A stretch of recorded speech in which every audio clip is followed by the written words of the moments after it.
Assalamualaikum warahmatullahi wabarakatuh. Pinapati ko po kayo ng kapayapaan. Naway ang pagpapala at habag at biyaya ng Allah subhanahu wa ta'ala ay mababa sa inyo, mga kapatid.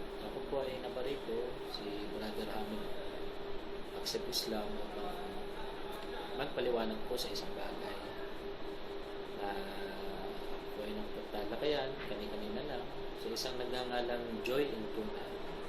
Isa po natin isang kapatid na Kristiyano.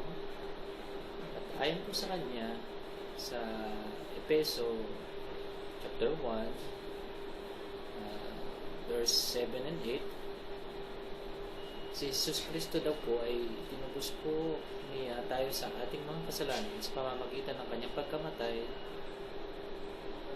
at itong naglinis sa mga kasalanan ng sangkatauhan. Yan po ang kanyang pagkakasabi. Pero basahin po natin ang tunay na nilalaman ng talatang ito sa Biblia. Sa Efeso chapter 1, verse 7 and 8. Makinig po tayo, mga kapatid. Nasa kaniya ay mayroon tayo ng ating katubusan sa pamamagitan ng kanyang dugo, nakapatawaran ang ating mga kasalanan ayon sa mga kayamanan ng kanyang biyaya na pinasagana niya sa atin sa buong karunungan at katinunuhan. Wala naman po akong nababasang tinubos po ang kasalanan ng sanlibutan po dito po sa talatang ito sa Biblia, sa Efeso chapter 1 verse 7 and 8. Although ipagpalagay na po natin na yun po ang nakasulat doon po sa talatang ibinigay po ng ating kapatid, na si kapatid na Joy Intuna, nais ko pong ipawalang bisa or bigyan po ng hustisya yung kanyang mga sinasabi. Ayan po, mga kapatid. Kasi po, ang sabi po niya, si Jesus daw po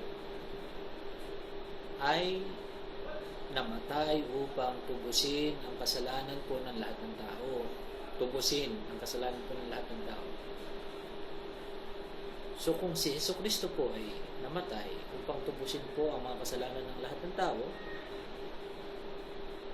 yun po bang mga taong ito, sino pa bang tinutukoy dito?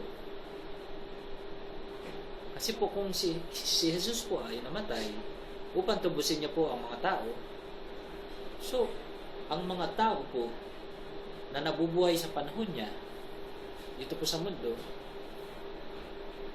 sila lang po ang matutubos. Kasi wala naman po nakalagay doon na tinubos po ni Jesucristo sa kanyang kamatayan, sa pamamagitan ng kanyang kamatayan, ang sangkatauhan at ang mga darating pang henerasyong mga tao.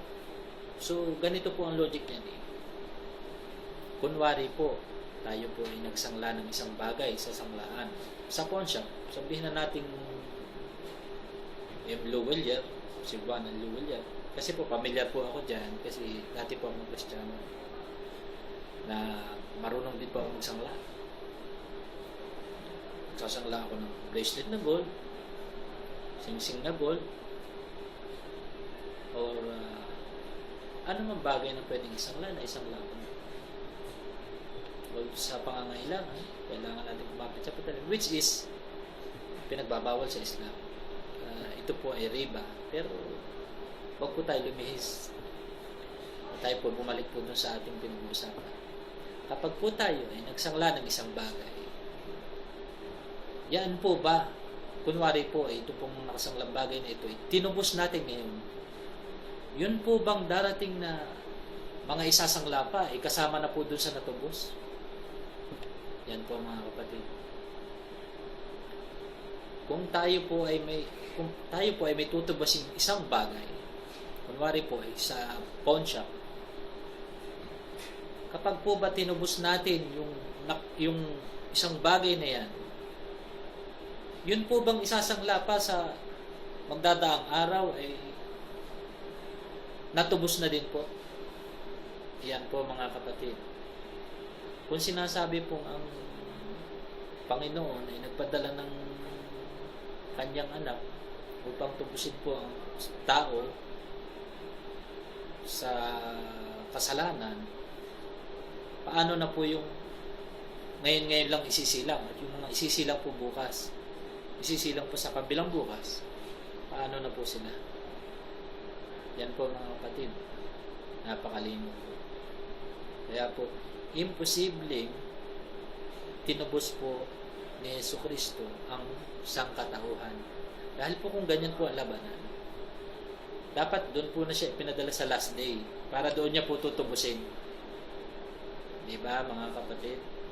Doon na po siya sa last day ipapadala. Kunwari po, bukas po magugunaw na mundo, ay doon na ipapadala siya ng Diyos para tubusin po ang lahat ng tao sa kanilang mga kasalanan. Yan po yan po ay napakagandang paliwanag upang mas lalo po nating maunawaan ang tunay na bang nilalaman ng Biblia ay mapapagkatiwalaan o hindi.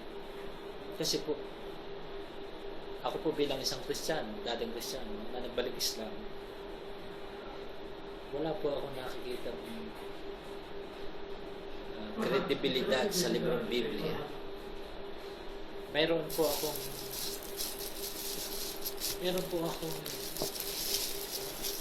libro dito kung saan dito ko po nakita ang tunay na salita ng Diyos. Dito po sa librong ito. Yan mga kapatid. Hindi po pagmasdan mabuti. Ito po ang aming banal na Quran. Ito po hindi kagaya ng Biblia na magsasabi na tinubos ang sangkatauhan sa kasalanan. Paano po yung kasunod? Hindi na po natubos. Kawawa naman po yung mga tao after pagkapatay po ni Jesucristo. Hindi na po natubos. Samantala sa banal na Quran, napakalino po ng mga talata. Babasahan ko po kayo ng isang talata. Sa Al-Baqarah,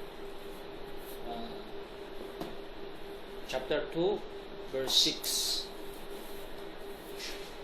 Basahin po natin. Ito ang talata ko sa iyo or talatang nais kong ipabatid sa iyo, Mr. Joy Intunan. Makakalain mo porque ako may-ari ng grupo, pinipersa na kita at pinipersa ko ng mga tao. Hindi. Sa Islam, walang sapilitan sa relihiyon. Tandaan mo yan, kapatid. Tandaan po natin yan, mga kapatid. Basahan ko po kayo ng chapter po dito sa banal na Quran upang tayo po ay malinawan siya. Surah Al-Baqarah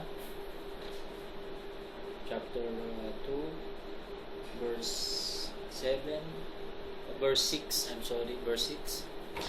Katotohanan, ang mga nagtatakwil sa pananampalataya, ito ay walang pagkakaiba sa kanila. Kahit na sila ay inyong paalalahanan o hindi paalalahanan, sila ay hindi sasampalataya. Ayan po, malinaw po mga kapatid. Diba? Kaya po, kami pong mga Muslim, o kami pong mga nananampalataya at naniniwala at sumasamba sa Allah subhanahu wa ta'ala, hindi po namin kayo para pilitin pa sa aming relihiyon. Dahil po, hindi naman po yan ang kalakaran sa Islam. Kami lang po ay nagpaparating ng katotohanan. Ayon po sa aming mga natututunan sa aming libro, sa banal na Quran. Hindi po kami yung tipo na pag po kami ay tinanong, ay sasagutin po namin na ikaw ay bobo ka, mukulo ka, ikaw ay mapuro ng utak, or lahat na pong klase ng pang-aasar o pangungutya. Yan po ang pansinin po natin, mga kapatid. Kung kayo po ay totoo, ito po may sasabihin po sa inyo, kung kayo po ay totoo, sabi ko sa banal na Quran ay hato berhanukum in kuntum sadigin.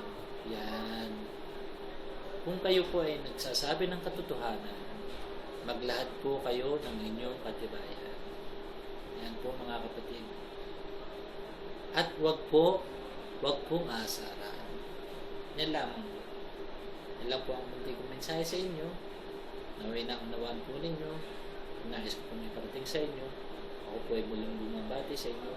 Assalamualaikum warahmatullahi wabarakatuh. Mapa sa inyo nawa ang pagpapala at habag at biyaya ng Allah, ng ating Panginoong Allah subhanahu wa ta'ala. Maraming salamat po mga kapatid.